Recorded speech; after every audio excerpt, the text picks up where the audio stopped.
Old School Lane Casual Chats is brought to you by Old School Lane, producing various content from blogs, videos, and podcasts discussing about movies, TV shows, video games, and everything else in between since 2011. You can check out the podcast on Anchor, Spotify, Google Podcasts, Apple Podcasts, Stitcher, Radio Public, Overcast, Breaker, Pocket Cast, and YouTube. We're associated with Channel Frederator, Manic Expression, The Comic Book Cast, and The Arun Mehta Show.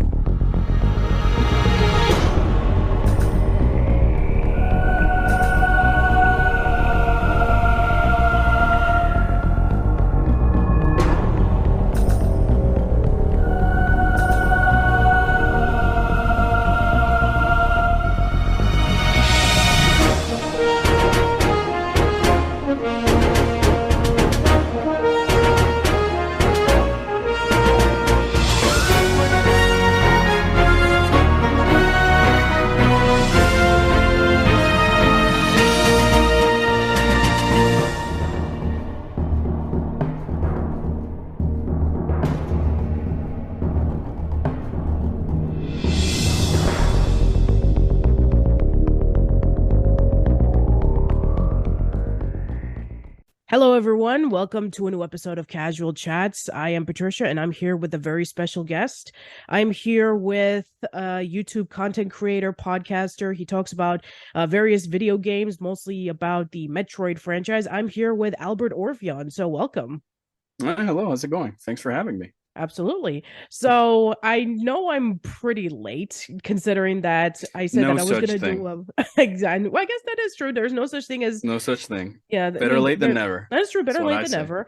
So yeah, I wanted to release it on like some anniversary of the Metroid franchise. I thought, okay, maybe I can try to release this around last August, but that didn't happen. And then I was Yeah. thinking, okay, let's see if I can try to release this close to January. But then I got sick, so you know what? Oh, Like I said, better late than never. So better late than never. yeah, I'm here with Albert, and we're going to be talking about all types of things with Metroid. Now, we did this discussion about a few years ago with my good buddies Jim and his friend Lily. So Hmm. I thought that, since it's been a while since the topic has come up, since then we've had Metroid Dread, we've Hmm. had updates with the Prime fan Force game another development. two remake. We've had a lot of information regarding about some behind the scenes stories about the makings of the Metroid Prime games, and I, because I also have Albert here, I'll also be talking about his stuff on his own YouTube channel. So yeah, this will be a really nice thing to kind of give you a quick little update about what the franchise has been up to. So yeah, why don't you talk about your history on the Metroid franchise? Well, I guess that a short story I can say, because I was just sort of conveniently reliving this story a couple of days ago with my brother. Where two of us were just chilling, and we kind of had this moment where we're like, man, Metroid Prime and Metroid Fusion are already 20 years old.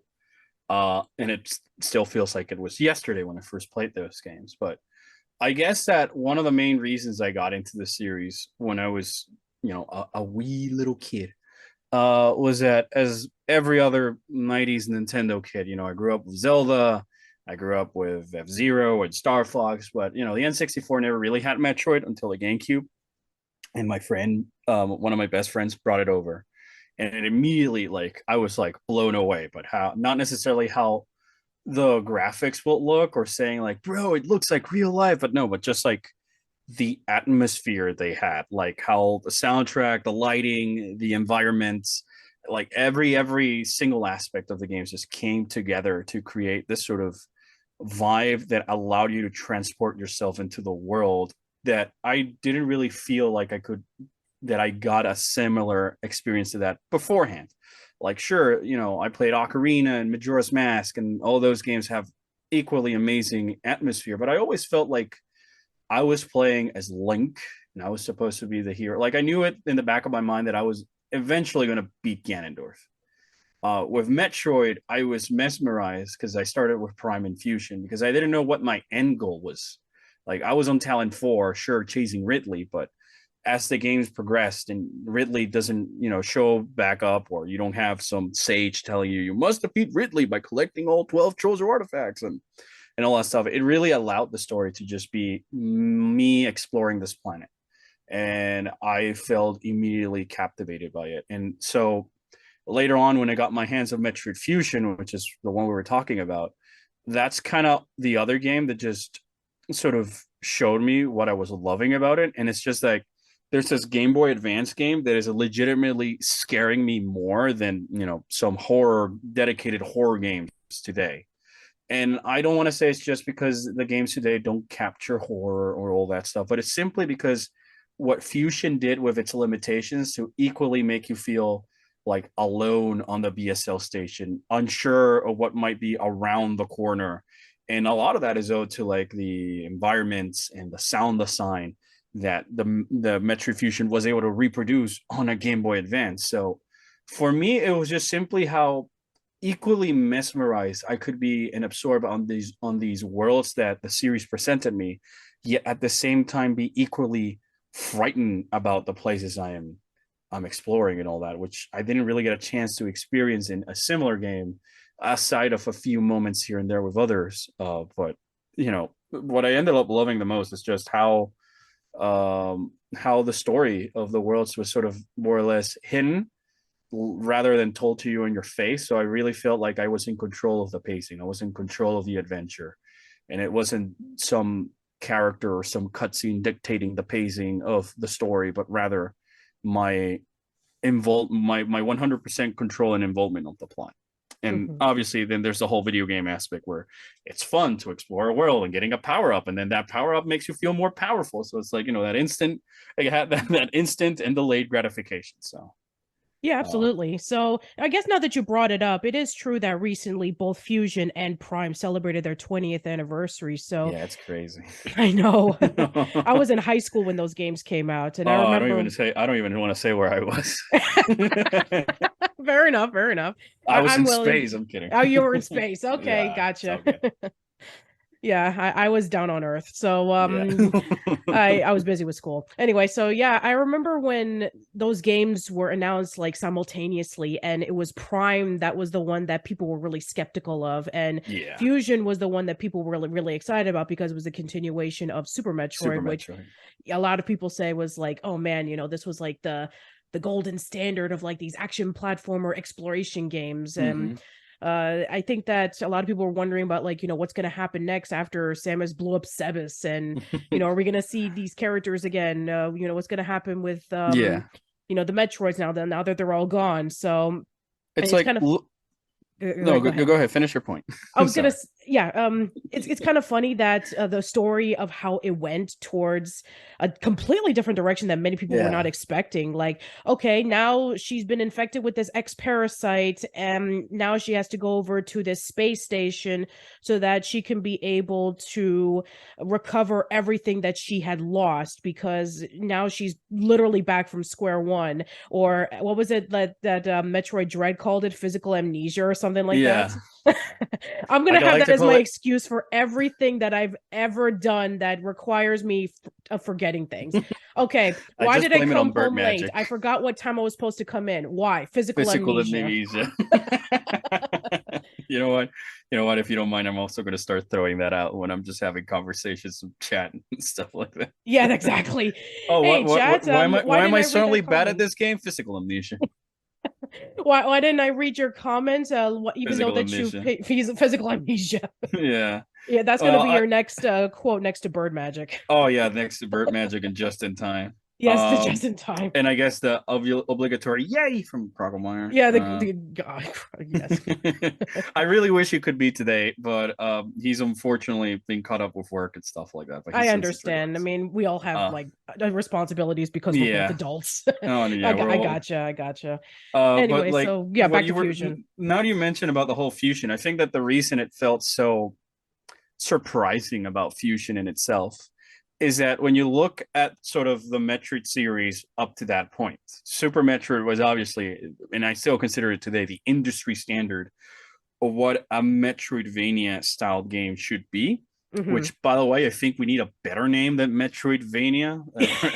Yeah, Because especially since when was the there's last so time that we many. had a Castlevania game? Yes, and I think that the genre has expanded itself so much today. Like I could understand it back in the day when it was really Metroid and Castlevania, the ones constantly coming out with this. But I feel like it's a little bit of a disservice to Hollow Knight or Ori and the Blind Forest, Bloodstained, and all these other great games that have come out in recent years that don't tie themselves to the Metroid or Castlevania formula aside of maybe a spiritual successor or the same gameplay. Yeah, But yeah. I guess um action, adventure, exploration genre is a little yeah, bit too long. I had a small shorter name. I mentioned one on a Discord chat, but I can't remember it right now. Okay, that's fine. Uh, but I'll try. I'll add it in the future.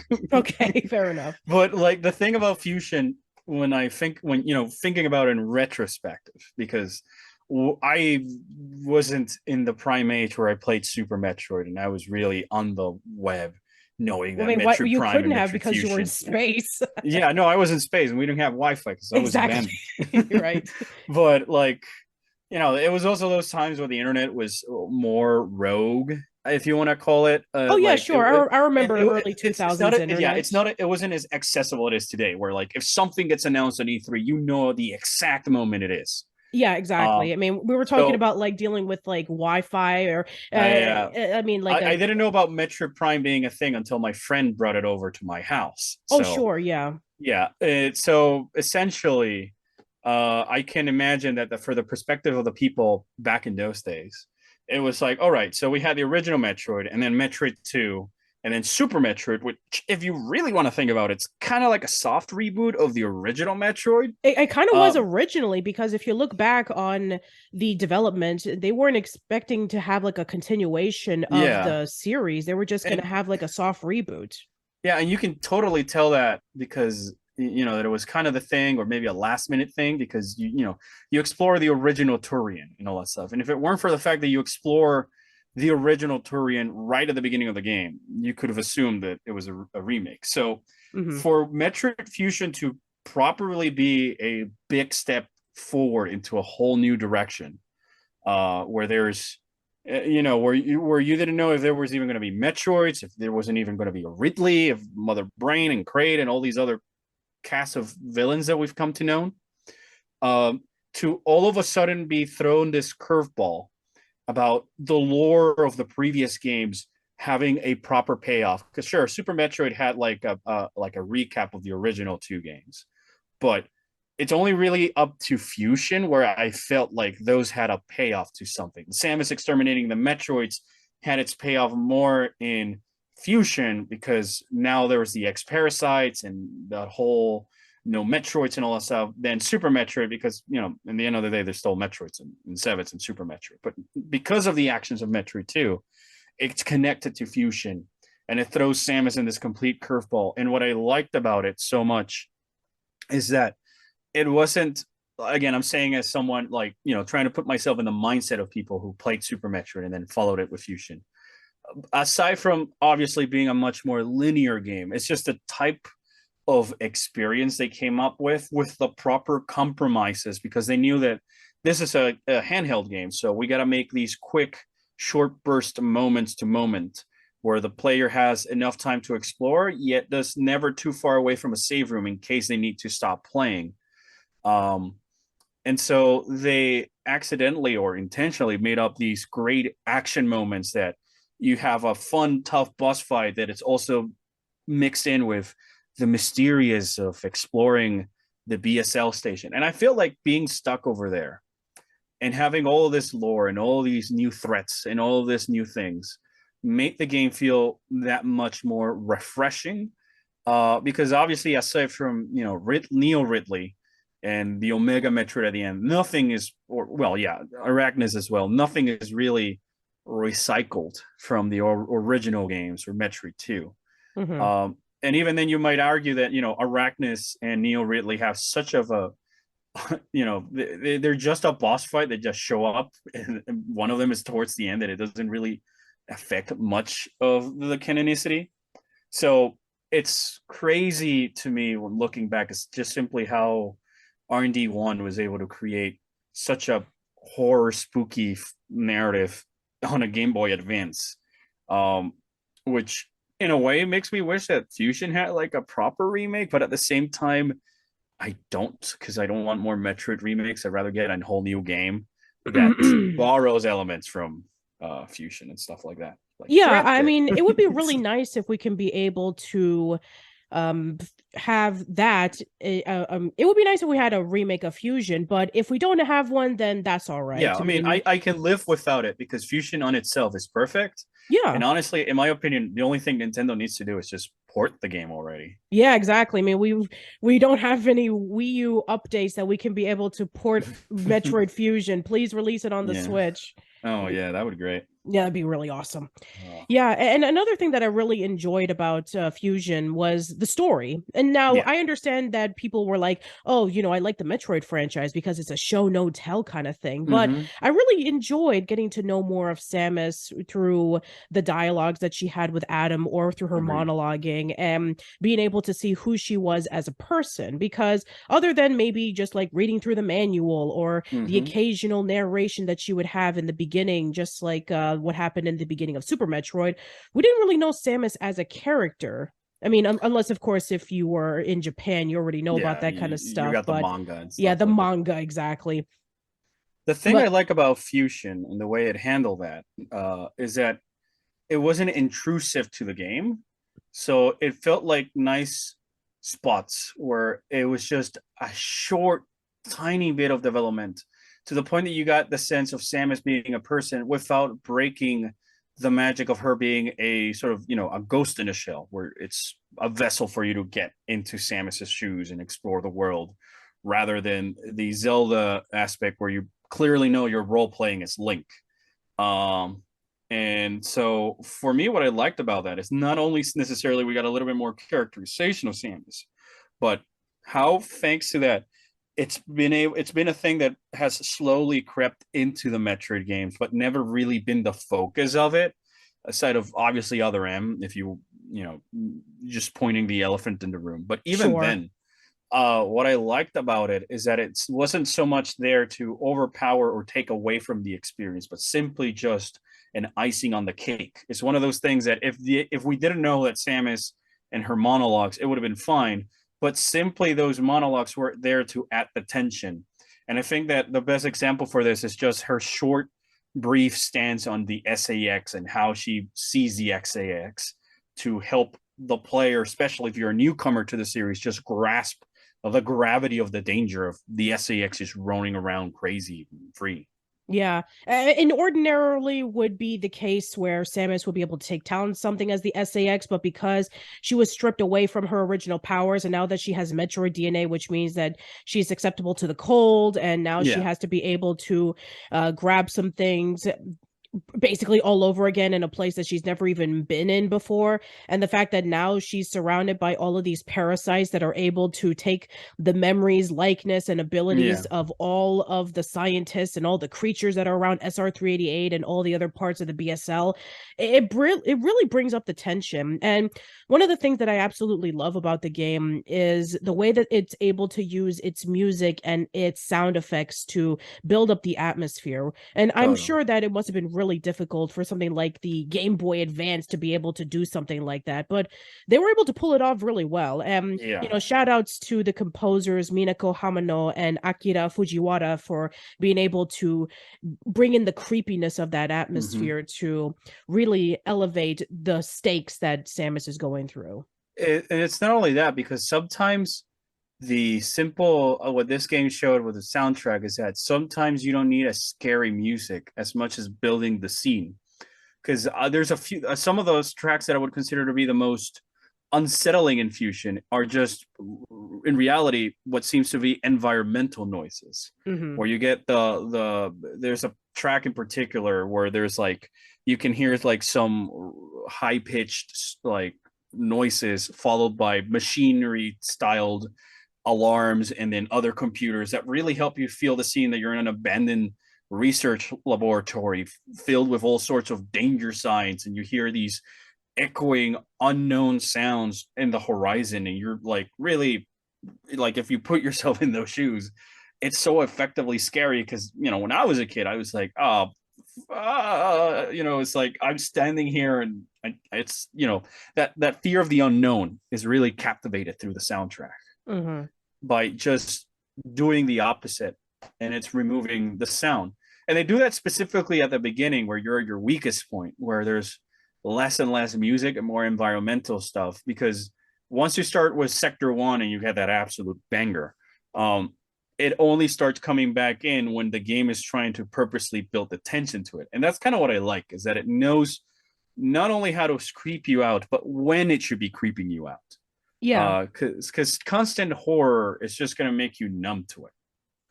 Yeah, and also I'm sure that you probably know from experience that for a lot of games, because they are lasting for decades, sometimes the newest games is not only just a continuation of what the previous game has done, but also it's supposed to be like a gateway for a newcomer. It's like, Mm-hmm. okay, we know that for a lot of kids who have Game Boy Advances, this is going to be their first Metroid game. Maybe they've never Yeah, played the NES or the SNES, so we want to be able to kind of like highlight everything that already happened, but kind of give you the feel of what the gameplay is about. I take it that for a lot of people, they were able to really gravitate to it and, get the sense of what the series was about. And I think that the introduction of it is definitely really good. I I always agree. say that next to Zero Mission and just recently Dread, if you want to really get yourself acquainted with the Metroid franchise, Fusion is a good one to start, especially since it's portable, it's easy to understand. The puzzles, they're challenging, but they're not too frustrating. The exploring is not too overwhelming, but it's just challenging enough.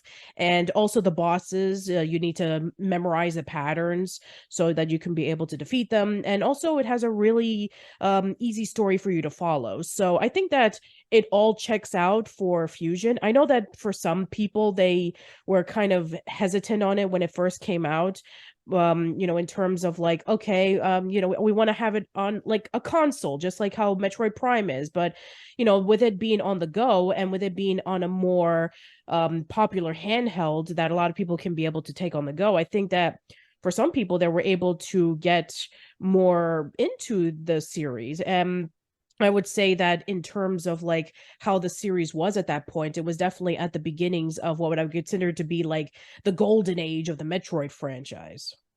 Yeah, for me, I always saw that the one of the main appeals the Metroid franchise has always had is that you can really start with pretty much any game. Um, and so was the case for a lot of us right now, who are we're already adults, and we started Metroid with either Prime or Fusion, and even though there was three games before it that kind of continue a story, the stories were so simple that an opening recap is enough to explain to you what happened to get context.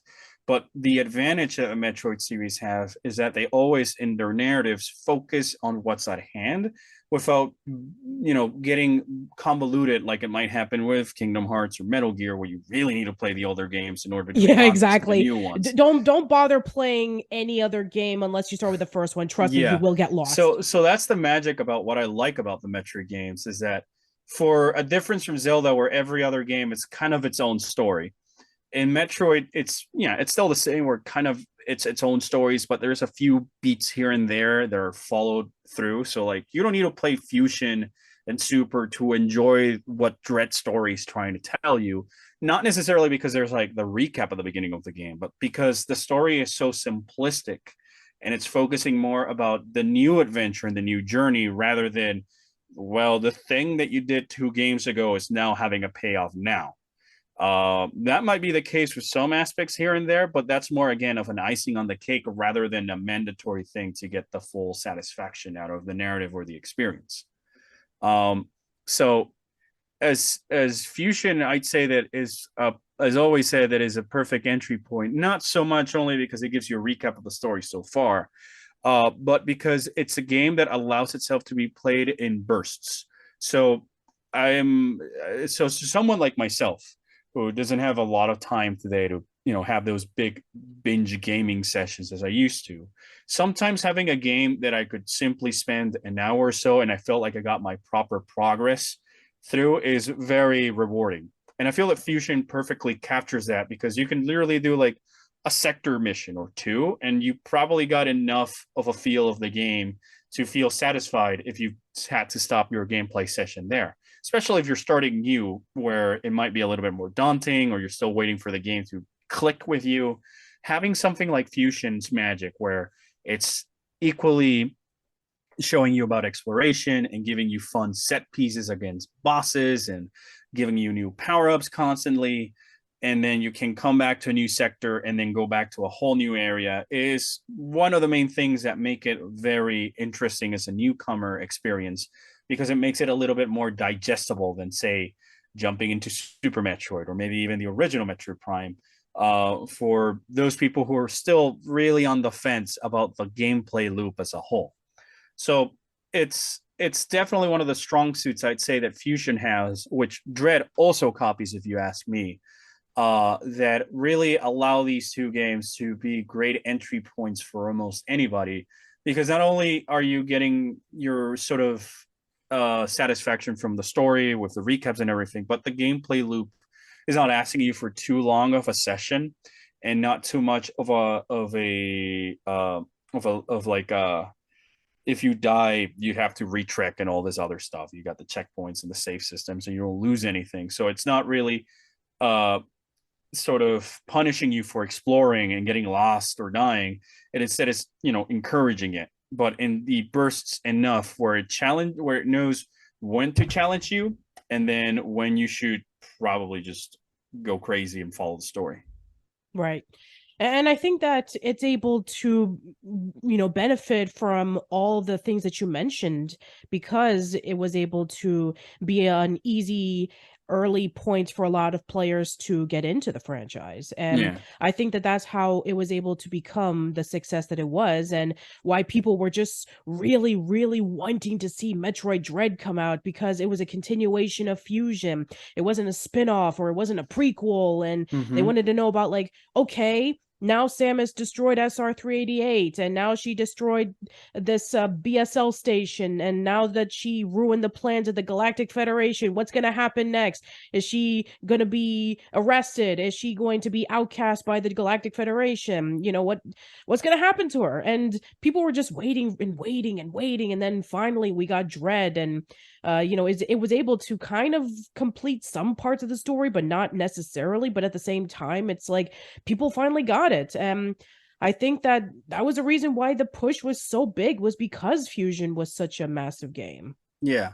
And part of me likes the fact that they didn't play it safe and go with what the audience wanted or were expecting. That instead they went the more like adventurous routes and gave us something that, in my opinion, that is much more interesting than Samus versus the Federation, because in my eyes it would be kind of the same as Samus versus the Space Pirates. You're just pointing the gun at some other evil organization, whatever. Yeah. And I don't think that, in my personal, this is all my personal opinion, of course. Please do not get discouraged about your opinions or whatever. Take my word for what you think it's worth. But we don't need this whole plot of like an evil poor group of the Federation, because I've always seen the Federation as just an ends to a mean of the Jing to the pirates Yang. So if the all of a sudden are both bad guys and Samus is sort of this renegade, then it would kind of deflate the whole. It would kind of create the same effect of Other M, where after doing all these accomplishments and helping save the galaxy, now all of a sudden the Federation is treating her like crap, and people didn't like that in Other M, and all this stuff. So I feel like that sort of simple course correct, because that point was not even the whole point of the story of Fusion. It was just like an icing on the cake for a little morality twist about the dangers of the X parasites, rather than probably be taking for word of mouth.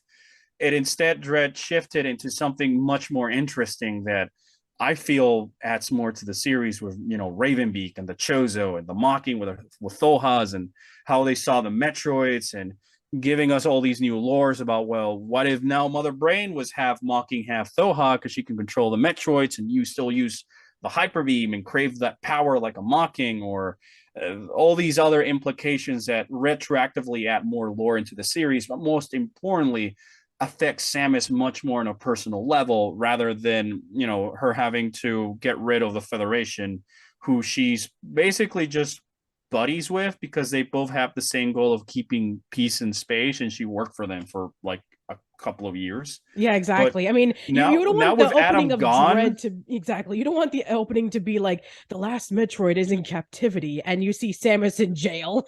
Like you don't want yeah, to see it's that. it's like I always felt it was a little bit too much about, like, yeah, I just helped you dodge the bullet of letting a group of your members who are trying to play, super galaxy brains with essentially a life form that has no remorse and just consumes when it can. Yeah, now I'm evil because I destroyed one space station on a planet, in a planet that was pretty much uninhabited by any, sentient creature, because the Chozo are no longer living there, and last time the Federation stepped toes on it, they got killed. Exactly. So for me, it was like, and I know that there's a lot of people who've been telling me the same about Dread, like, oh, in Dread, they're gonna go back angry at her because she destroyed the Emmys. When in my perspective, it's like, yeah, but at the same time, I can believe that when Sam is, makes it back home, and the Federation is like, well, where were you? We went, we were scared and worried when your radio went silent. And then she's like, all right, let me tell you the story about how the Amis got reprogrammed to hunt me down, and there was this evil Chozo overlord hell bent with taking over the galaxy and wanted to use me as a bioweapon. Yeah, But sure. sure, let's leave it at I destroyed your precious machines as the main reason for you guys to be angry at me, even though we dodged another bullet. Yeah. Why Uh, not? so for me, it's not that I hate the idea, but it's like when I'm thinking about gameplay and what the Metroid series has been, exploring alien worlds to uncover who's the villain or who's the real evil.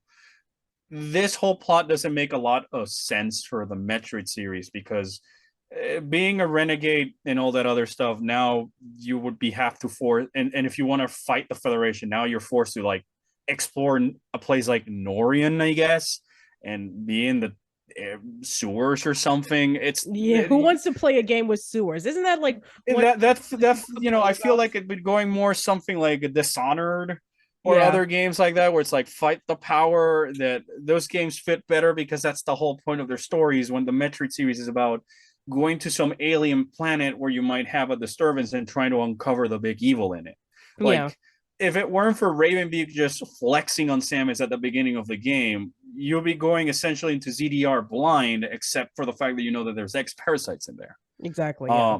So like for me, it's not that I hate the idea, but I just feel like it's something fine for like a subplot or B plot, like I mentioned, to just bring emphasis to how dangerous the Metroids or the X Parasite or the Phazon are.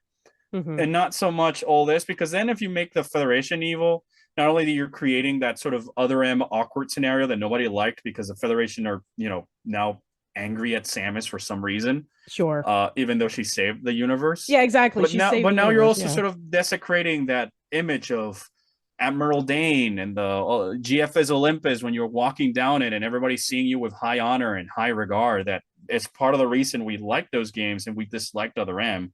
To suddenly see these people who are complaining about Other M also wanting the next Metro game to be about essentially Samus not being respected by the Federation seems a little bit weird to me, and It it doesn't does. offer that much of a character growth to Samus or the world, rather than, I guess, overthrowing the government. Because everybody likes Or that. yeah, I mean, I really like that they sort of hint or imply that that group has been dealt with because they created the Emmys, which are machines purposely designed to take down the X parasites, which is, as Fusion tells you, the main thing that the BSL or whatever corrupt organization in the Federation wanted to use as a weapon. Now there's a countermeasure for it. So to me, that says like, yeah, we basically washed them out. And then the Metroids on the BSL station, as well as in Bottle Ship. For me, it made sense that they're sort of in a unknown, unrestricted sector where that basically no one knows that they're there, because the last time the Federation harnessed a Metroid, they were invaded by the pirates who stole it and then went to Seves, and then Zero Mission happened. So in my eyes, it's like, okay, yeah, it makes sense to keep this under wraps, because the less people who know that we have this very powerful creature, the better. And if anything, I always saw those two space stations simply trying to continue the research that was being done on Ceres in Super Metroid before, Ridley showed up when he caught wind that there was a Metroid there. So to me, it always seemed like, oh, the Federation learned their lessons about keeping this under wraps. um, and like I said, I think the Ravenbeak aspect is much more interesting because it's a lot more personal to Samus. It's a Chozo. Yeah, it is. It is a Chozo. So What else yeah, do I you need know to what? I say? It's mean, a at this freaking point, we might as Chozo. exactly with the Chozo.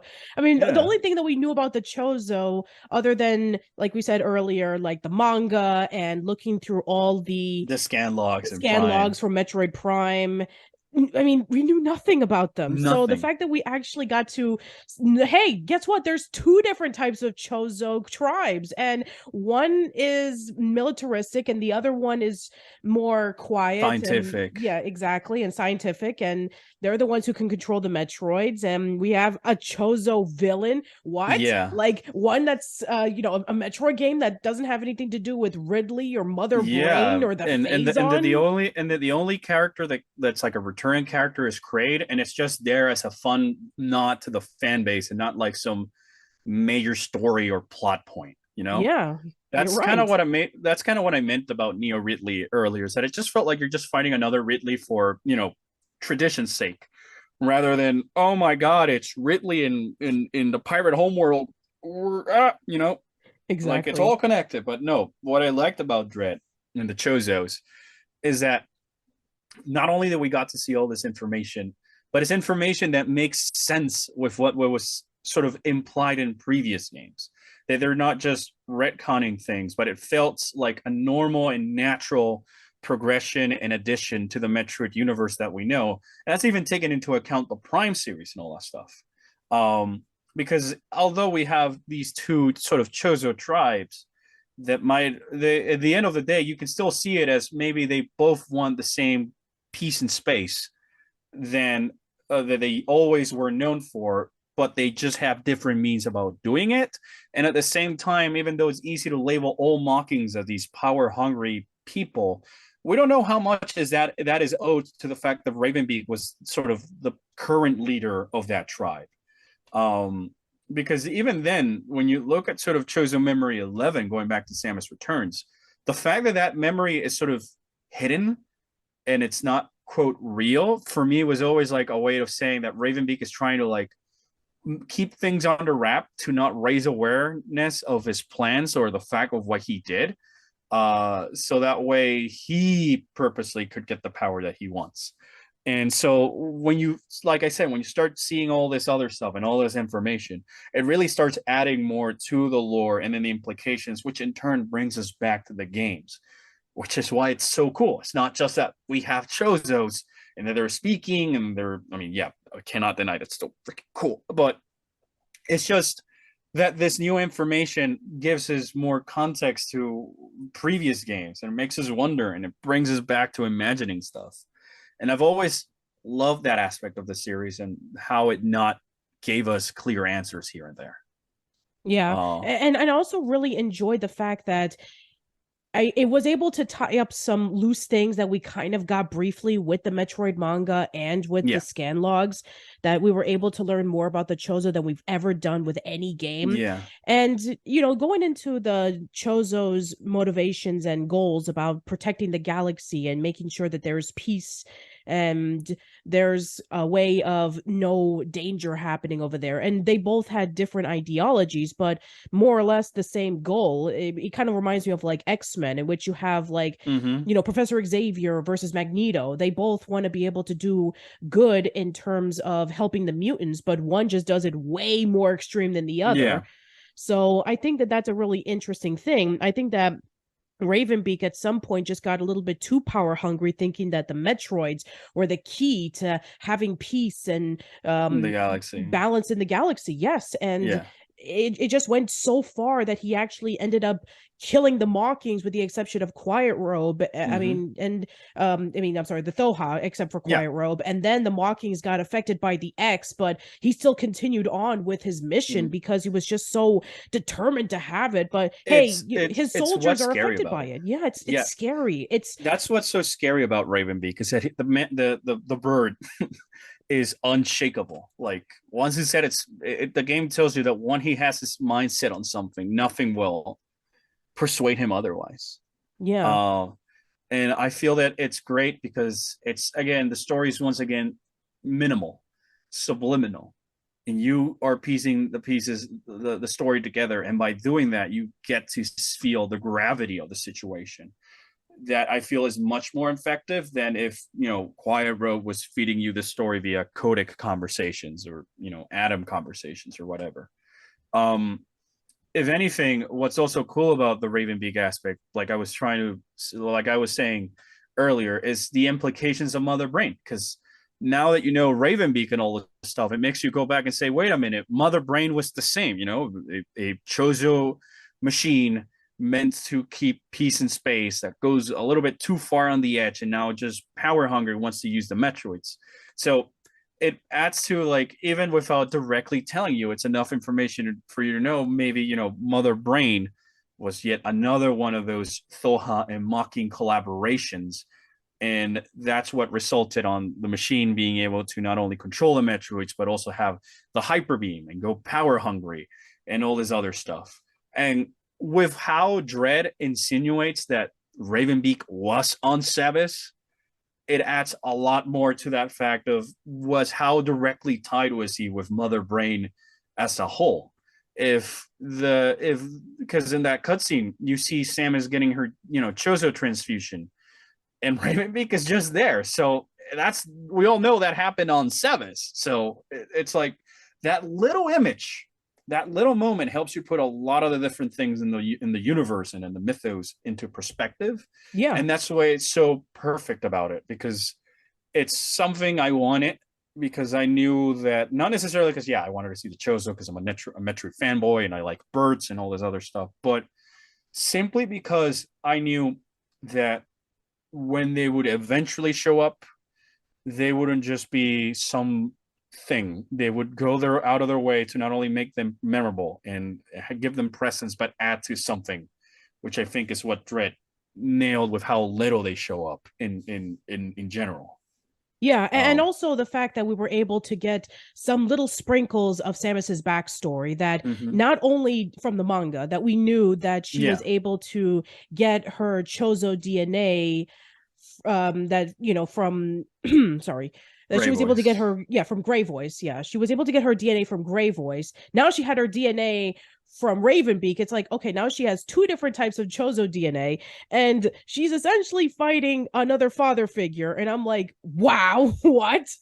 Let Samus be the example that you cannot have too many father figures. I guess that's true. Yeah, I mean, at this point in time, like, how many does she have? Like I five. mean, you got Quiet Robe. If you want to, I kind of Quiet Robe just the way he spoke to her. You got Ravenbeak in some fashion. You got Gray Voice. You got Old Bird. You got Adam. And I don't know if you really want to go in that deep end and throw in someone like I don't know Platinum Chess from the manga, or even Anthony as like an older brother type figure. Sure, let's add all of them in there. Why not? let's add everybody in there. Yeah, we're gonna Oh have my like a god. huge chain of father figures from Samus's Yeah. life. I'm half expecting for the next game to introduce yet another father figure for Samus. Yeah, one that we never knew And then about, but it was like It's hinted. Anthony warning them run away because every other father figure has not bode so well. Oh my god. Yeah, if Anthony is in the next game, yeah, he's probably gonna die. I wouldn't mind if Anthony came back, to be quite honest. Hmm.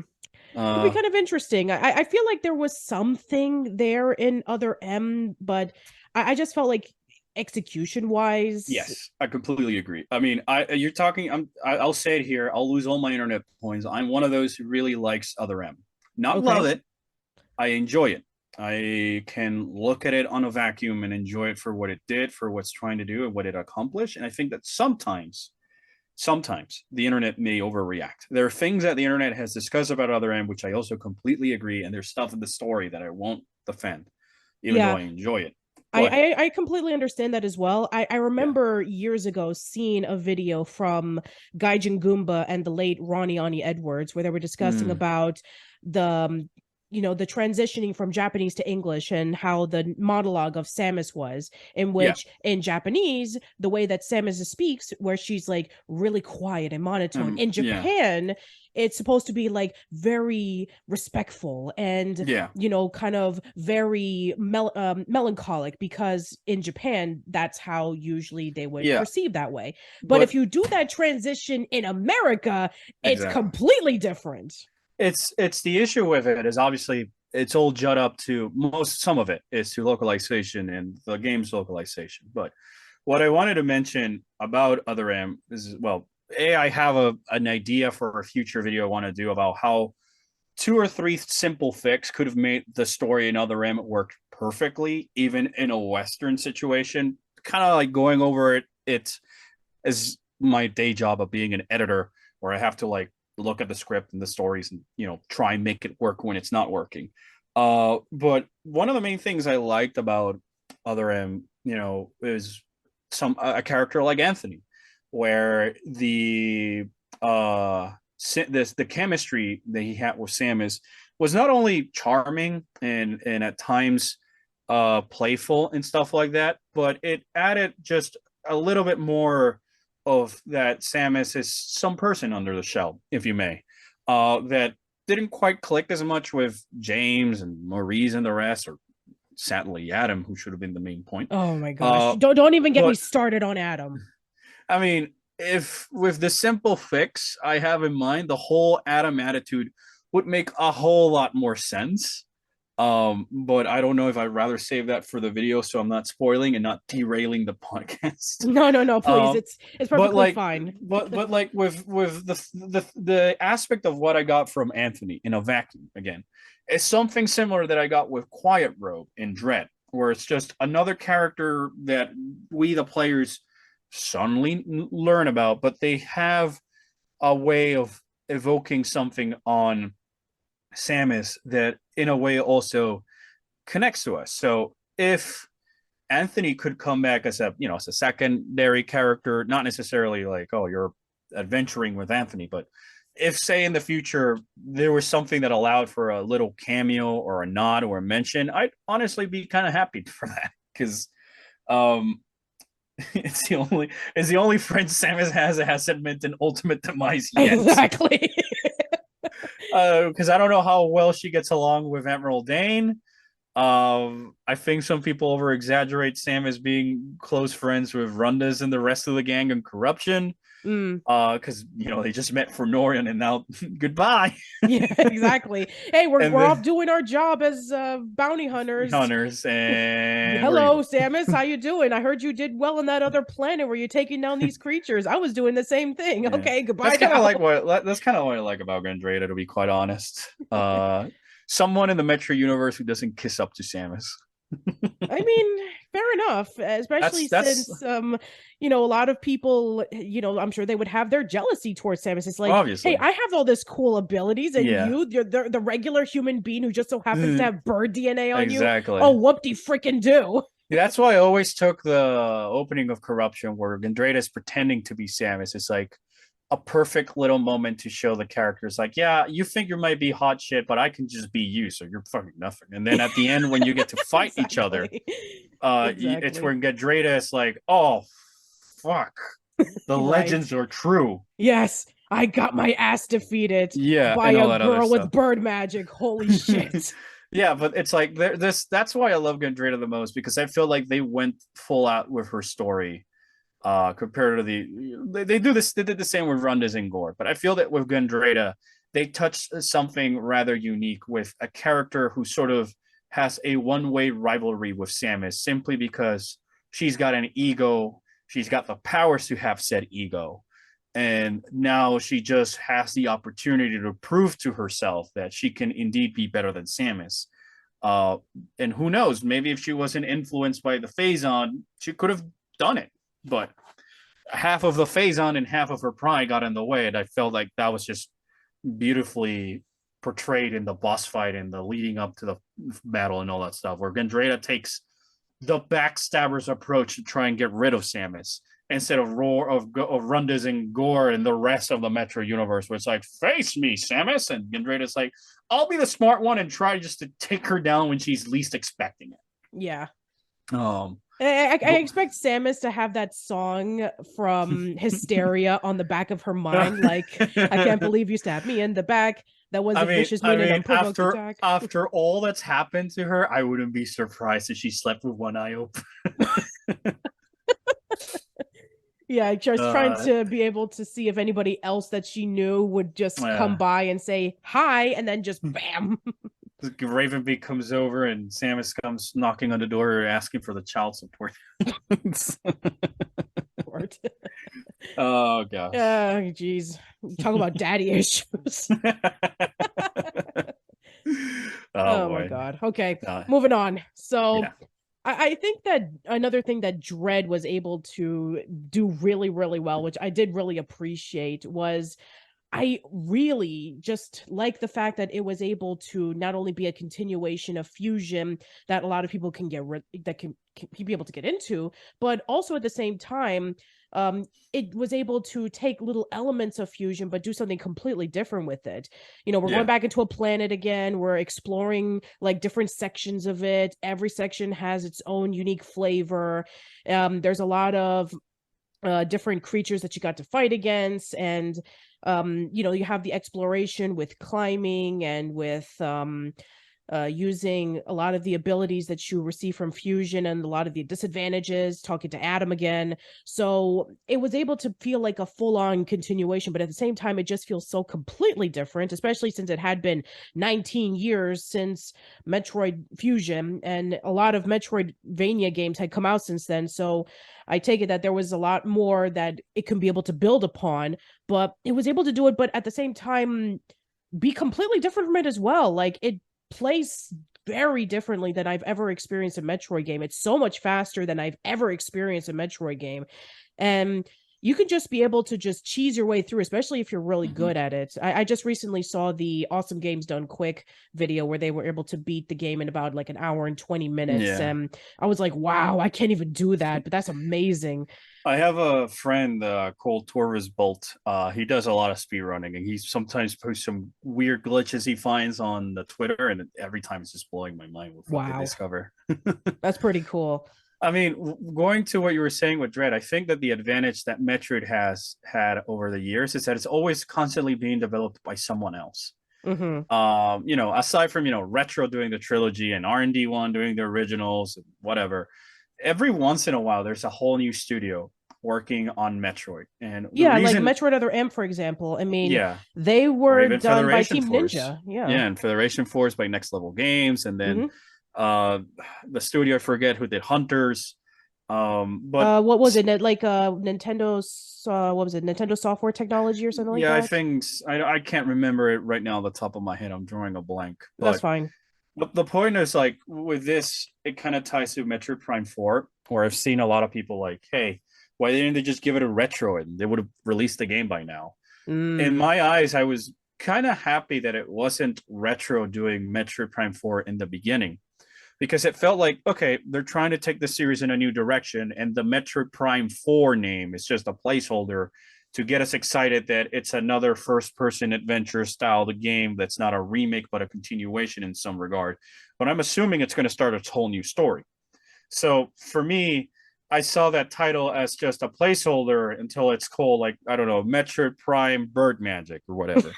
And or as my brother would like to say, Metroid Prime 5, the Croconing, yay.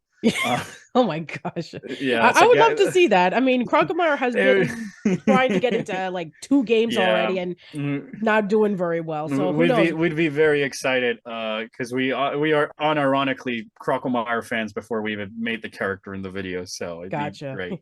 So it kind of reminds me of like when people have that fan base for that one character that's only been there for like 5 minutes. And like Waluigi, for say, it's in the Mario universe. what was it, like the owl from Ocarina of Time? Yeah, Gabora. Yeah, Gabora, yeah. So the thing I liked about that is that they were doing something else, but it's the fact that in this current day of Nintendo, where they seem to be a little bit too complacent and playing it a little bit too safe and cutting corners a lot, for them to say, we don't like where Metroid Prime 4 is going, we're going to start redevelopment with someone else.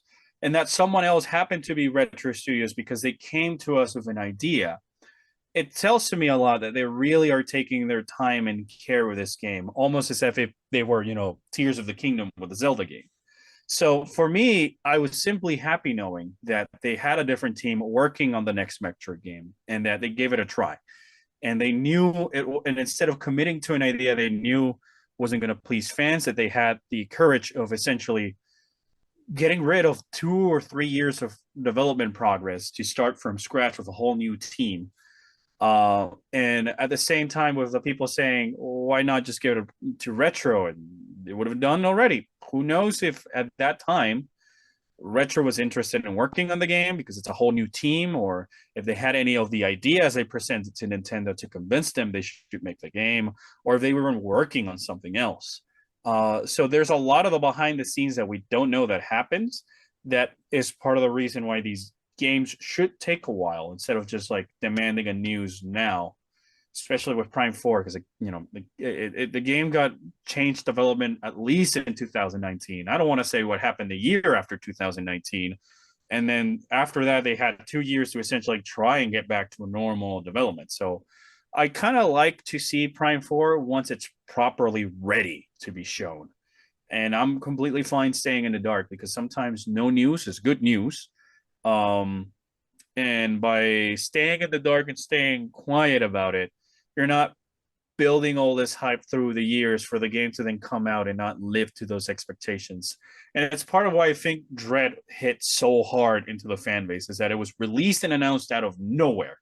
So there was not a lot of time for you to be overanalyzing all these trailers, and you were just bombarded with Metroid Dread teasers until it came out, rather than it being a long, methodical campaign, and then the game comes out and it doesn't live up to your expectations because you've been seeing gameplay stuff for the past 4 or so years.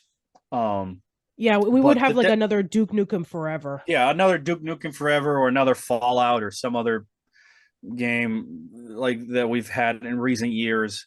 Or when it's something like, as a Monster Hunter fan, like when Monster Hunter Rise and Stories 2 was coming out, Capcom just kept showing stuff, and I'm like, stop showing things. Just like, it'd be 2 days before the game comes out and there'd be a new trailer on E3 and whatever, instead of just announcing the game, showing the release date, and then a couple of trailers here and there until the game comes out, rather than this slog that made the game feel like, once I got my hands on Monster Hunter Rise, I feel like I've already played the game simply from all the time I was able to see gameplay for it.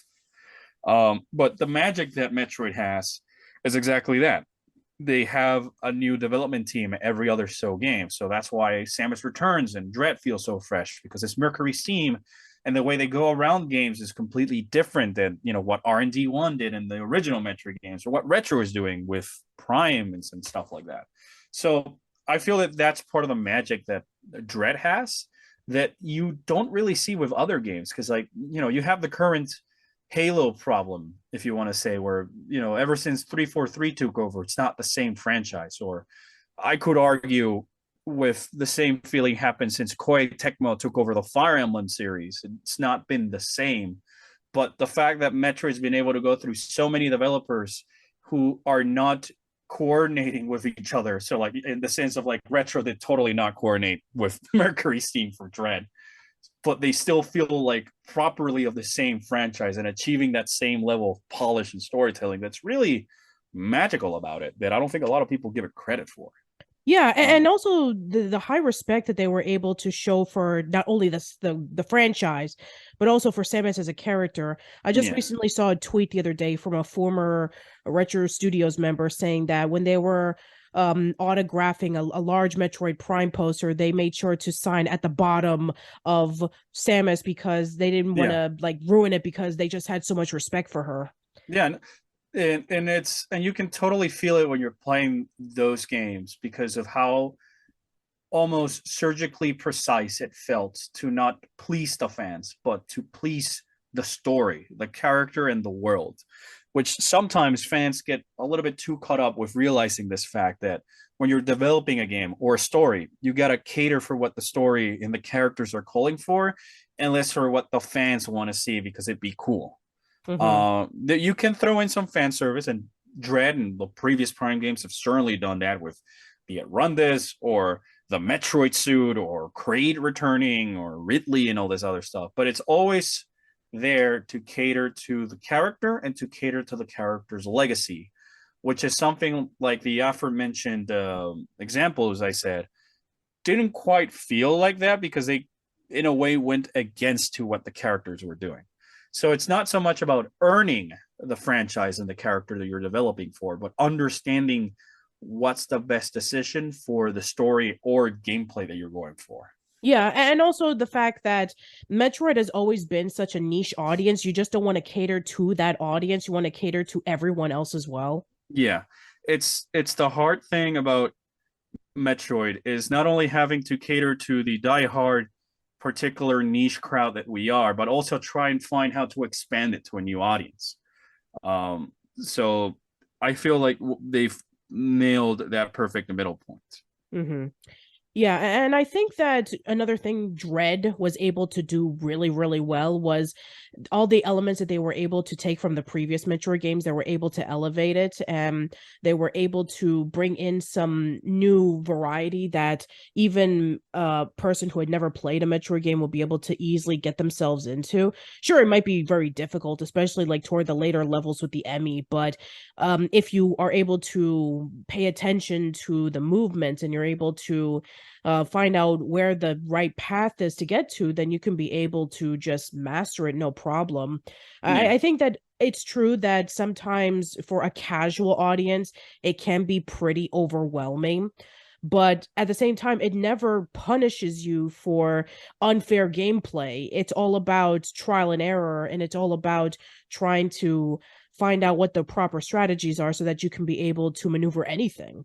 yeah. To sound like a broken record, I think that the magic that the Metroid franchise captures with its installment is the same magic that the critically acclaimed MMORPG Final Fantasy XIV has done, where the magic about Final Fantasy 14 in particular is that even though it's the 14th mainline entry, you don't need to play any of the previous games to get it. And even though it's reusing some assets and some characters from older games to please the fans, it's always catering to the story that's at hand. And that's why it's all equally fulfilling to the newcomer crowd who have no idea who these legacy characters are, but also to the diehard crowd who know who these legacy characters are. So in the case of Metroid, it's kind of the same where the story and the gameplay cater to that hardcore crowd with the hard to master stuff, the sequence breaking, the speed boosting puzzles, the alternate ways of defeating the boss, but at the same time making that core experience accessible for any casual who's trying to jump into the Metroid series, which I feel that sometimes today it's harder to do when your franchise keeps getting a lot of new games year after year after year that makes the previous ones sort of irrelevant. Where the magic about the Metroid games is that since no two games have a similar experience to each other aside from the exploration, you can have a favorite and enjoy it for what it is Yeah, without even the having to, Prime games are yeah, completely different. yeah, Like, look into the first three. Like, you have the original Metroid Prime, which was able to put you into a planet where you explore and you collect various artifacts. You have Metroid Prime 2, where you get to explore two different worlds. You have Metroid Prime 3, where you get to explore at least four different planets, including the main planet of the space pirates. You got to go into Galactic Federation. You get a deeper story than you've ever gotten. So even those have been completely different from one another. They're not just copy paste. Okay, we're gonna release it by next year, and yeah. then we're just going to have you guys buy it, and then you want And more, that's why and I'm that's pretty completely much it. fine with Prime 4 taking as long as it's taking and with having little to no news about it because not only that we got Metroid Dread a year or so ago, but it now allows for Dread to sort of grow and have its own image and have its own time in the minds of the people, and let newcomers who are still on the fence try it out. But also, when Prime 4 comes out, it's going to be like at that perfect moment where it's been a couple of years since Dread was a thing, and allow us to have a whole new experience rather than a cookie cutter formula. Yeah, and to be fair, it was unfortunate that it was actually announced earlier than they wanted to. Yeah, The only reason why they that's the other did, thing that people forget. yeah, that's the thing is that it wasn't supposed to be announced, but they decided to announce it early, and they actually regretted it afterwards. It's Yeah, kind I of like the rem- same thing what happened with GTA 6. It's like they announced yeah, it too early, and then the leaks started popping up, and now people are really skeptical about it. And I'm not going to go into that mess, but yeah, I know. you know what I'm saying. I completely agree. I know if my memory serves right, Reggie had said on that E3 that they wanted to show Prime 4 early to simply please the Metro community. I don't think they had to because they showed Samus Returns on the same day. Yeah. But at the same time, I was happy that they were reassuring us that there was something Metroid relating coming to the Switch. On hindsight, I kind of wish they didn't tell us that because I feel that because of Prime 4's early announcement and reveal, it not only detracted a little bit from Samus Returns imagery because everybody wanted the Prime 4 on the Switch, but also kind of put this sort of awkward scenario with Dread where it's like everybody's like looking for that instant gratification of like, I was done with Dread. When's Prime 4? I want Prime 4 now. What Dread? I want Prime 4. So it's like this hopefully will be the main reason that Nintendo learns that it's nice that you want to like appease us, but you could have just simply said, "Don't worry, guys. There's a Metroid game that might be starting development at some point." Because then you have the same thing that happened with Pikmin, where Miyamoto had said that Pikmin 4 was like ready, who knows how many years ago, and only now are we seeing it being a thing. Yeah. I get what the mentality of Miyamoto is that a Yeah, delayed game is eventually good, but a rush game is forever bad. I get I it. completely agree with that, and look no further than Pokemon Scarlet and Violet for that. Anyway, but I get that for some people they're a bit impatient with it and they want Yeah. to be able to have it now. And I get it because Oh, I completely get impatience from people. I'm not blaming the person. All I'm trying to do is simply say convey the information to kind of help tell that impatient person that there that takes time and it's going to be a while so they can slowly just go and enjoy something else while the game gets made. yeah, exactly. And I'm sure that there's a lot of other things that are happening in the game world that would be really nice to play that isn't a buggy mess Yeah. or, filled to the brim with controversies involving with the company or treating their or workers like crap. or feeling unfinished as a whole. Oh, that's true. That's true. So yeah, I know that the fact that a lot of people were like really impatient with it, it's like, just give it time. I mean, Yeah, I it's just going to come recently, out. yeah, it's going to come out. I mean, recently they just announced that they're making the productions of Switches as opposed to like focusing on their next console. So yeah, we're not getting a next console of Nintendo anytime soon. So I think we can wait a little longer. Although it Not just makes only me wonder about like what would have been a Metroid game done by Bandai Namco. Would they have gone in the Souls direction? I'm not sure. it's I mean, it might be something we never know because Bandai Namco, it's a big company. Uh, and there's plenty of teams within Bandai Namco because you got the people from Bandai Namco who are making your, Neo styled games, but you also have your Bandai Namco teams making Kamen Rider and Gundam and Dragon Ball games. And also So Pac-Man. yeah, and Pac-Man and all that. Like it's what I'm trying to say is that saying Bandai Namco is working on the game, it's like saying Nintendo's working on the game. Mm-hmm. It's a big conglomerate or Square Enix, but what team within Square Enix? Um, so until we know which team or at least some of the lead members who were working on that from Bandai Namco, it might be almost like a complete guessing game because Bandai Namco has made pretty much every game under the sun. So if you tell me Bandai Namco, it can be anything from Metroid Prime being a Pac-Man clone to to like a fighting game, but without knowing who was a particular team in charge, it's hard to say. The only thing I can speculate is because it's called Prime that it was trying to captivate that same first person exploration approach. Mm-hmm. Yeah, I take it that we will find out eventually because as we've been Yeah, seeing in recent years, there's been so many stories of behind the yeah, because scenes of the tales of, NDAs. yeah, exactly, the NDAs. Yeah, I'm sure that at some point we will find out about what Bandai Namco's Metroid game would have looked like. Yeah, it's all a matter of time because obviously when you're making games for a company as big as Nintendo or anything, you're usually signing a couple of NDAs to avoid leaks from spreading and all this other stuff, and those still take into effect even after your game has been canceled or whatever. So it's like, take for example, if it's only up until now that the people at Retro have been able to openly discuss about their time working with a game, it's going to be a while until we know about this with Bandai Namco, and that's even to assume that anyone at Bandai Namco wants to speak about it. That's true. Yeah, I'm sure that that one person who's brave enough to do it, I tip my hat to you. But if not, then I can completely understand. Yeah, it's just it's just trying to say the mentality of like, don't get your hopes up so that way you're not utterly disappointed from your own expectations, which Hmm. is what I try to tell myself every time there's a Nintendo E3 or what, or direct or whatever. It's like I always go in expecting absolutely nothing.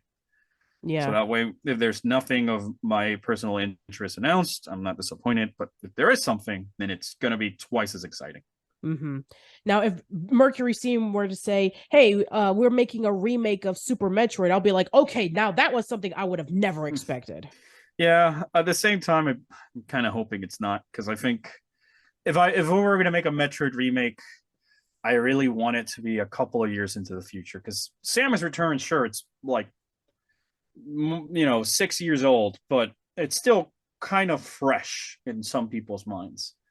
And I don't want Metroid games to just be stuck into, excuse me, the whole remake area. There's Yeah, more I mean, it Metroid took like remakes. 13 years from Metroid Zero Mission to Metroid Yeah. Samus Returns, so And I'm and sure. to remake something like Super Metroid, I would rather remake Hunters, where I feel like its potential could be better achieved without some of the wonkiness of developing for an early handheld system as the DS, Mm. so that it can take full fruition and put a new shooter game on the Switch, taking advantage that Hunters is already known for a fun competitive shooter, so it's not just the Splatoon guys. Yeah. Um, It's actually funny. I'm surprised that they haven't done that yet, considering that if Metroid Prime 4 is going to be a continuation of the series, I mean, and we'll also have Silax, it would be nice if we actually do get a port for the Switch because then we will actually have a full-on story to kind of lead into Metroid Prime 4. I mean, it would be cool, but I'm not losing my sleep over it because if they didn't do that for Fusion or Super Metroid with the release of Dread, which would have been a whole lot easier, then I don't think they're gonna do it for Prime 4 either, unless out of the blue there's a Metroid Prime remake or port of the trilogies on the Switch. I wouldn't hold my breath because if they didn't do it for Fusion up to the release of Metroid Dread, I don't know if they would go out of their way to try and port something a little bit more convoluted to play on a handheld like the Switch with Metroid Prime Hunters, which in itself, as someone who plays it on the Wii U, if it's already kind of like a clunky mess to control, I think a full-on remake would be better than just porting the game. But Hmm. making a full-on remake for something like this would essentially be making a whole new game, which for that matter, why not just make the continuation? Yeah, even though that I've been hearing rumors saying, "Oh, they're going to port it to the Switch," and "Oh, they're just waiting for the right time for it." I mean, I've been hearing that for almost like 2 years at this point Yeah, about like no, some at this guy who point, knows somebody who knows somebody who knows somebody that heard a leak saying, "Oh, they're going to release a Metroid Prime port in honor of its anniversary for Christmas." Oh, they're just waiting for the right moment. They're just waiting for E3, and it's like, yeah, anybody can make a rumor. yeah, anybody Anybody can make can a make rumor. a rumor Mm-hmm. until it comes out. It's a rumor, and all Mm-hmm. rumors treat them as if they were fake because there we had those same rumors going on that Ridley was going to be part of the DLC in Super Smash Brothers 4, and tomorrow any of us can really go into any sort of forum webpage and try and impersonate a person who's made a claim in the past or whatever, and say that my uncle works in Nintendo. And so it's just a I rumor. used to hear that all the time. It's Yeah, like, I rumors are just trying to take advantage of what the people want to generate a buzz around it. So don't don't listen to the rumors, because we've been hearing this same thing about Prime forever. And if they didn't release it for the 20th anniversary of the game last year on a holiday season where the only other game they had was Pokemon Scarlet and Violet, then I wouldn't hold my breath on it. yeah, it's true.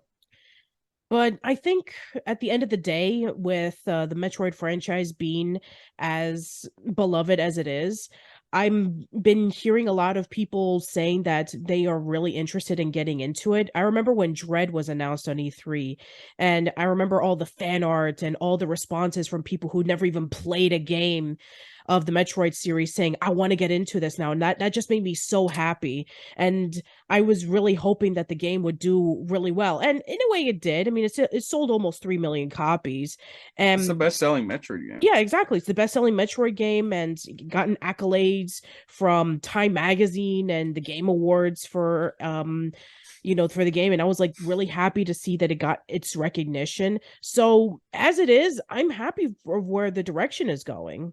Yeah. I've been happy with where the direction going is as a whole. Because even when we had those bumpy times with Other M and Federation Force, the games were perfectly playable. They were offering a fun, different experience. I think they were just released under the wrong circumstances, which is a shame. Um, but there's never really been that one Zelda ZDI game for the Metroid franchise. You Oh might my argue that's the gosh. Other M, but I would really disagree. Other M Um, wishes it could be as bad as Zelda CDI. Everything wishes it could be as bad as Zelda ZDI or Hotel Mario, because at least Other M had the fun combat. It kept the Metroid feel and atmosphere and all that other stuff and whatever, but that's a whole different can of worms. So, Sure. like, for me, the Metroid franchise so far has always been like a sign of quality, similar to those that you might expect from a new Mario game or a new Zelda game, unless your name was the CDI. But the beauty of it is that the simple formula of what made Metroid popular has so much room to grow. And that room is only going to keep growing as long as you keep more bringing fresh minds into the plate. So Yeah, it that's felt part of, exactly the same way what I loved about yeah. Prime when it first came out, in which And it was so different from what I've ever seen in a Metroid game. And I know people were like really skeptical about it, and there was like during the time in which 3D games was making the jump towards the 2D games, and people felt like, oh, Metroid is not going to be the one to kind of like strike it. But then when it did and people loved it, it was like, hey, we can be able to take those risks and see what yeah, Prime was able to do. we don't need what I feel is that we don't need some award to tell us that the game was amazing or worthy of the praise. I think the fan base on itself should do that, but just sharing the love of the game and all that stuff. Like I don't care about awards in any art medium, because in my opinion I feel like it kind of defeats the purpose a little bit, because it's subjective and what I find fun is different to what another person finds fun. But for me, I feel that the true sign of Dread success is not necessarily the awards it's been getting from whoever or the sales numbers, but just how much fans have been enjoying the product. Because as a creator myself, I don't gauge necessarily the success of my video based on the views or whatever, but just how much people were having fun watching that video, or how much people were enjoying watching the shows I've been producing and stuff like that. So for me, the sign of true success is when your audience is completely happy with what you did, or just enjoying it as a whole. Because at the end of the day, the game is coming for us. It's not, obviously, well, it's also being made for sales and money, because let's be honest, we need that to keep the we need keep people need to eat. But at the end of the day, the developers are having, you can tell it's a place of passion, because the developers have the player base in their minds from beginning to end in the development, and they're not trying to abuse them or hinder their experience. Mm-hmm. Yeah, and I think that every time that you always put up a video discussing about a topic that you want to delve really deep into, it always brings up something that either hasn't been brought up in a while that people kind of forgot, or looking at it from a different perspective that nobody would have even thought of. Yeah, Like I just you deciphering the Chozo language. I mean, that wasn't me. That was the Choso Cipher Club. I was just happy to be able to contribute to their project because I thought that what they did, shout outs to Deadweight, Torvis, and Metroid 35 for helping me out and doing all the heavy lifting on that side. They really went above and beyond, and I just felt inspired for their work that I wanted to lend a hand. And like I said in the video, I just wanted to lend a hand in the best way I know how to just offer supplementary material to what they did. But when it comes to the stuff I do in the videos, I simply try and bring a different perspective or a different take to something in the Metroid series that perhaps fans have considered or not, but that can get the sort of ball rolling with the world and all this other stuff because um it's a franchise I've loved since I was a kid, and I think I owe a lot of it to Metroid growing up and all that stuff with my long history with the franchise. But I always had fun just simply trying to put the pieces together and finding out that what might seem as like something random at first glance has some actual impact and value in the story that doesn't necessarily need to be spoon fed to me via either a dialogue or a scan log is that magic I found from the games. Like where you walk around Aether in Prime 2 and you feel the history of the Luminov and their plight and their battles through the environment. And sure, you can read about it on the scan logs, but you don't need it. So by just exploring the worlds and putting it in the environment is shows you the true artistry of the developers that I think sometimes doesn't get fully recognized. And as someone who's been worked in 3D and in animation and that area and that field, I feel like there's not a lot of people who truly stop sometimes and appreciate that the way everything just clicks together in the game. You can tell that it came from a place of passion. Yeah, for sure. Um, Now the next step, I think, for a lot of people who have been seeing that is, would Metroid ever get an animated series or a movie? uh, it's an age-old question I keep getting. In my opinion, it doesn't need it. If it did, I'd argue that perhaps the best way to tackle it is something akin to just to name a few Samurai Champloo or Cowboy Bebop or Samurai Jack or Oh, those are good Primal, examples. I would where love it if it was a Samurai it's Jack-esque visual Metroid. it's visual storytelling because it's about the world. And to use Samurai Jack as an example, Jack itself is just a sort of vehicle for us to explore the worlds and the different villages and the different villains that he gets to throw his way. But it's telling you the story a lot through visuals. It keeps dialogue to a minimum. And I think that would work great for Metroid rather than a movie where now you have like a runtime, you need to establish a flow and all this other stuff.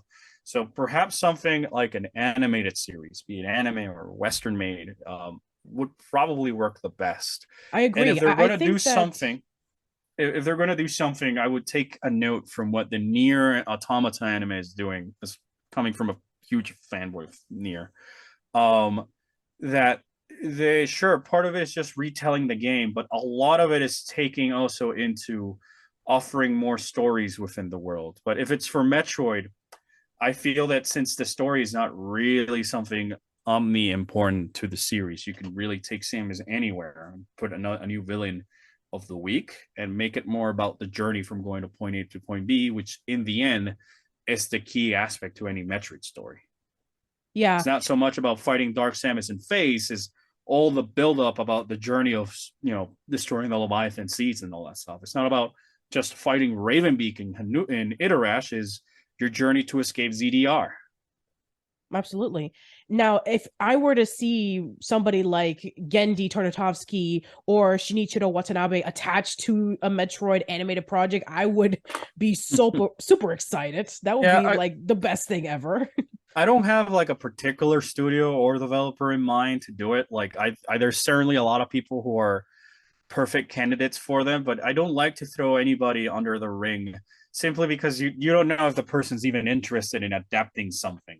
But also for the fact that I rather focus more on speculating how the story could work to fit the Metroid style, because then you have things like the current season of HBO's Last of Us, which is just almost verbatim, shot by shot, the cutscenes from the game, but it's properly live acted to the point it's like, why is it needed here? So Well, I I mean, would here's the reason why is because let's be honest, there are a lot of people who don't play the video games, and the only way they can take these stories seriously is if they watch it through a TV series I, or a I I movie.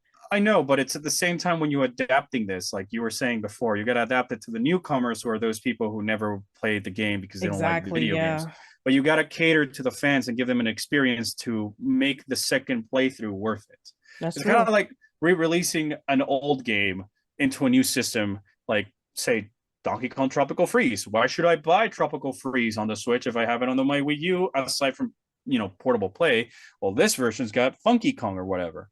The issue with this is that when you're adapting a story, you got to appease as well to the hardcore crowd, if not even more, to because they're going to be the main weights. They're going to be the guys who are going to go on out and sell you the series to the rest of those people who wouldn't give something like Last of Us a chance because it's in a video game format.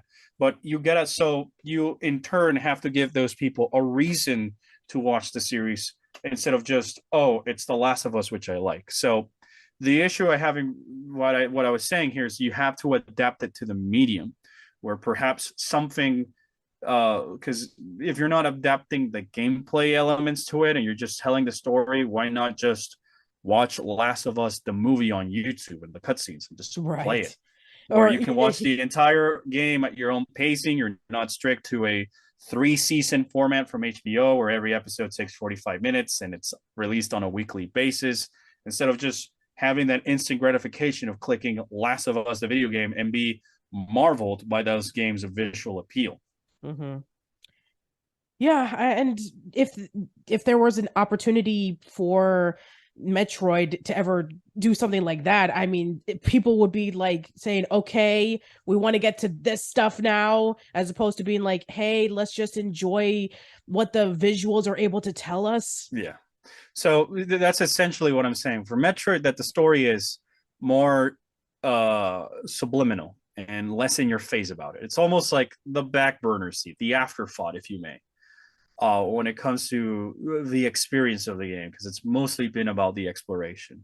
Hmm. Something like the examples I gave that focus a lot on of creating beats via visuals and editing and using sounds and music instead of dialogue to represent the story would best fit the type of narrative that Metroid likes to go for, where it's more about looking at the details and reading between the lines and all that stuff, rather than anything else. And with the advantage that Metroid has compared to, say, The Last of Us or maybe even Near Automata, where you have to kind of tie into the point of the story because it's the whole reason the story's a thing is the main story.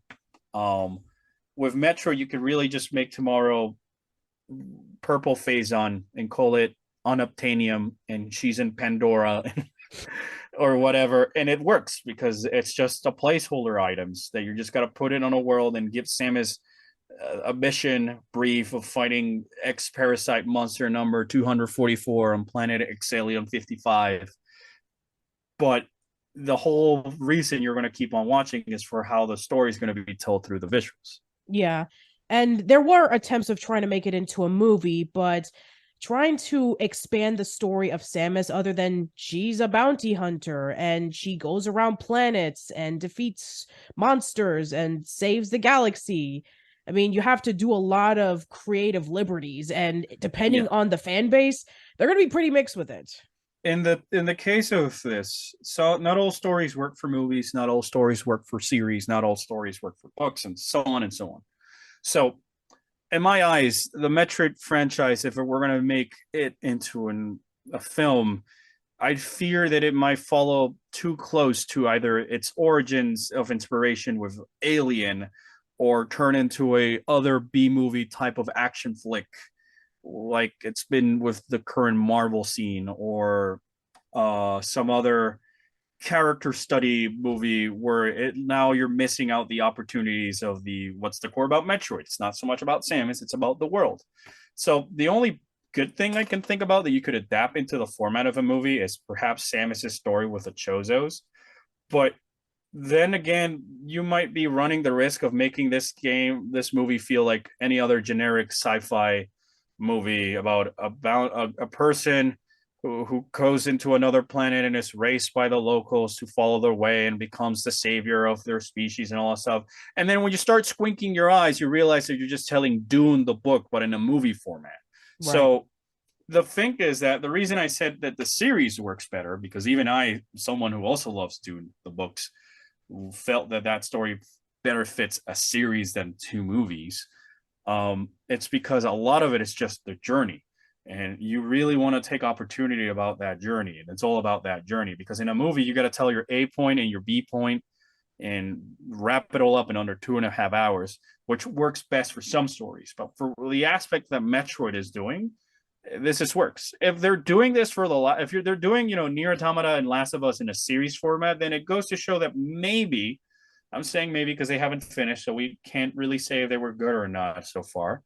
Um, it might be the best way of adapting a video game instead of what was tried to do in the past, and you have Resident Evil and Monster Hunter movies where they just Yeah. completely missed the point. Yeah, that's true. But I think that at the end of the day, with Metroid being the where it is right now, sure, it may not be where it was 20 years ago, but I think that where we are now, I think it's pretty good and pretty promising considering that we only have Metroid Prime 4 to look forward to. And who knows? I mean, even Sakamoto said that he already has a script for the next Metroid game written. And the fact that there's going to be no more Metroid games after this, that the Metroid saga is completed, that just leaves you open to saying, hey, we have endless possibilities. The more stories to tell with Samus that we've never experienced before. And that's exciting. Yeah, that's what has me excited the most about Prime 4 and this new 2D series is that they're going in a whole new direction. Because I feel like, you've already tapped out with what you can do with Phazon. If you brought back Dark Samus or Phazon, I feel like you're going to be deflating the ending and the merits of Metroid Prime 3. If I want to use a real life, another example from a medium, it's kind of what Stranger Things Season 4 did to Stranger Things Season 3, where all the payoffs of the third season are kind of now deflated because the fourth entry is going against what was established in the third. So instead, going on a whole new direction and just keeping the name moniker so it's easier to understand what type of gameplay experience you might be expecting is properly the best way to go. And the reason it's fun is, like you said, we cannot expect anything. And that's equally exciting because hopefully they won't just reuse, the X Parasites or Ravenbeak or all this other stuff. Yeah, sure, you can throw in a Metroid because you can throw in the series staples for tradition, and that's completely understandable. It's like if Zelda was moving forward, you still want to see the Master Sword and the Hylian Shield and Link's Tunic and all that other stuff. But we should really be embracing is the new ideas for the series, because you can only tell the same story and the same elements so many times before it starts getting a little bit stale.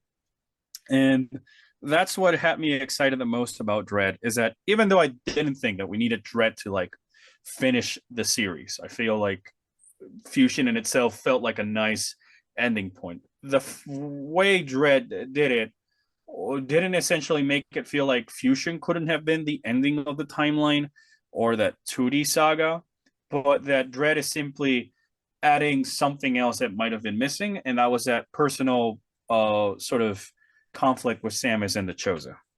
Mm-hmm. Yeah, I mean, and also the fact that we could be dealing with more of what happened at the events after Dread. Maybe we'll learn more about the Chozo that we didn't know of before.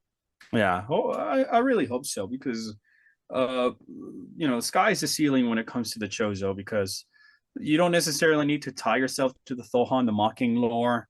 You can make it that there's multiple other tribes or other groups or just different interpretations of them, because if that way you are not like limiting the ideas to follow a specific canon that might make them fun as a whole. Yeah, it's kind of like how I see like different tribes of different cultures. It's like just because they're named this specific thing doesn't mean that they're all the same. They are different. Like Native Americans, for example, there's the Cherokees, there's there's like a whole bunch of them. So I take it that there could be like different Chozo that we don't even know about, like more than just the Thoha or the Makin. So if we can explore that, that'd be nice. Or maybe we can explore a different threat to Samus that she has to deal with. I mean, I really am excited to see what they're able to come up with next. Yeah.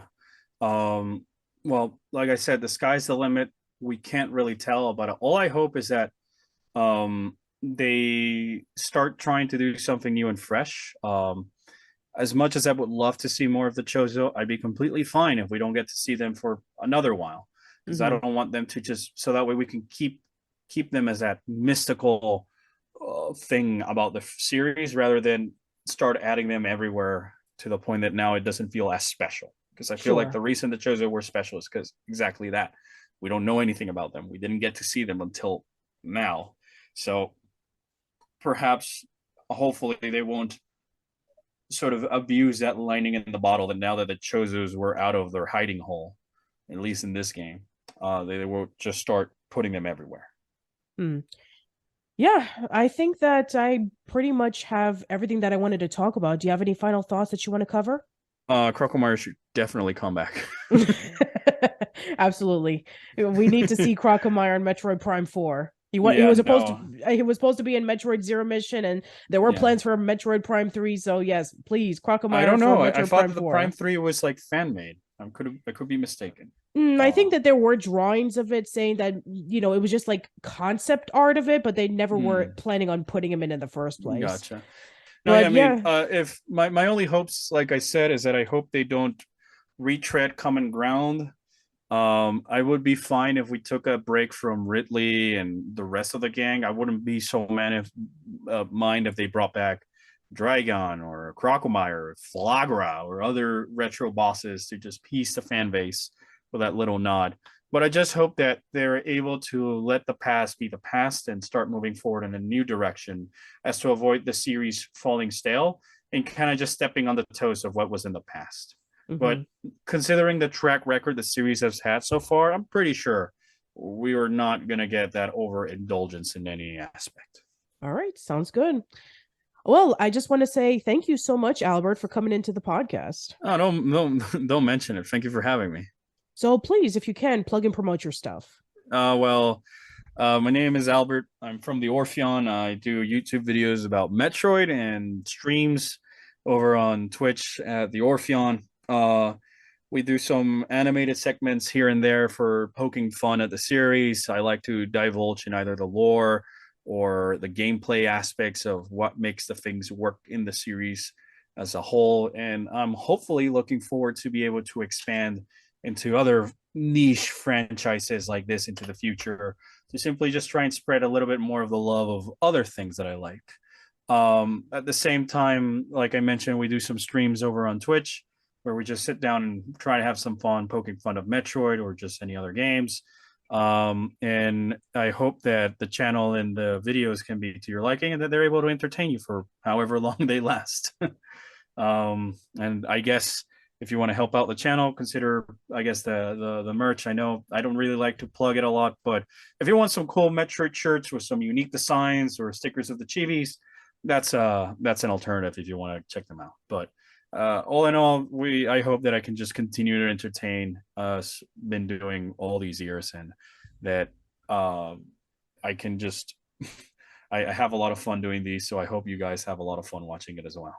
All right.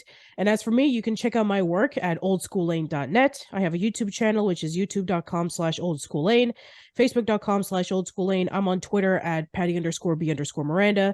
You can check out the podcast on Anchor, Spotify, Google Podcasts, Apple Podcasts, Stitcher, Radio Public, multiple places. New episodes of the podcast will go there first, and then they'll go up in a few days on YouTube.